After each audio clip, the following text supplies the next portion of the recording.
You've been bulking for months, cultivating mass. Now you're ready to strip away that fat and reveal the golden god from within. But how should you train? What should you do to keep your sweet, sweet gains? I'm a coach and I help people get ripped and lean. And here's what I do. Firstly, you don't need to change your training. If your training put muscle on your frame, you should keep doing that training while you cut. If it got you your gains, it's likely to keep getting you gains. And it's important that you attack your training during a diet with the same intent you had during your massing phase. You should expect to make strength gains throughout your diet. You should strive for it. It might not happen, particularly if you're going to get really super lean, but you should still seek to make progress and seek to make PRs. And the best way to do that is to keep your training roughly the same. However, as you get deeper into a cut, as you start to get really, really lean, sub 10% body fat, you may need to reduce your training volume. Volume is going to be the biggest driver of fatigue. It's going to make you tired. And as you get deeper into a cut, you're going to experience more stress and fatigue. And you may need to reduce your training volume so that you can enhance your recovery and still continue to make progress. Lastly, one final caveat here.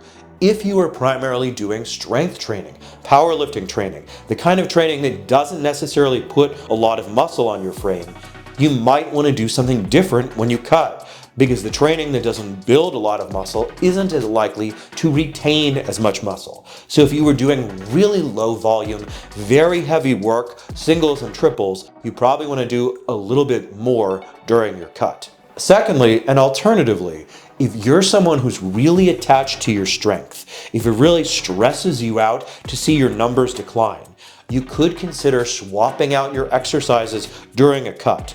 I don't think you should do a bunch of movements you've never done before, but you can do close variations of lifts you're familiar with. So for example, if you like the bench press, you could do a close grip bench press. If you like the squat, you could do a pause squat. So again, these are movements that are similar to the movements you're already doing, but they are newer and fresher.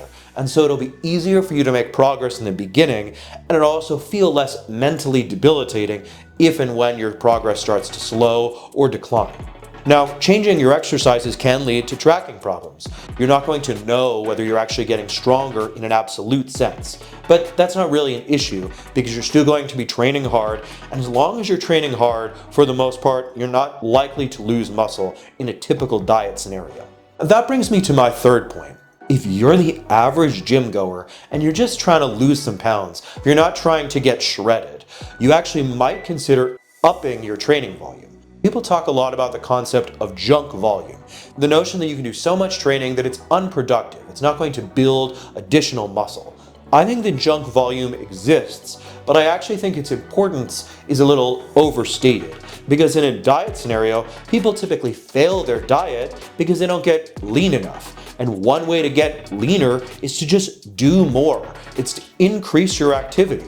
So yes, your training might not be productive from a muscle building standpoint, but motion is good, activity is good, and doing more in the gym is likely to lead to increased fat loss. And that's what you want. Now again, I don't think this strategy is great if you're trying to get absolutely shredded, because as I said, volume is a driver of fatigue.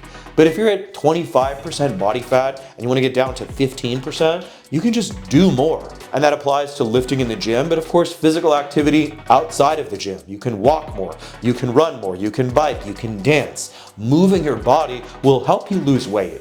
And I think the fear-mongering around junk volume and doing too much has just gone too far. Now, what about training if you're an enhanced lifter? How does diet impact the training of enhanced lifters?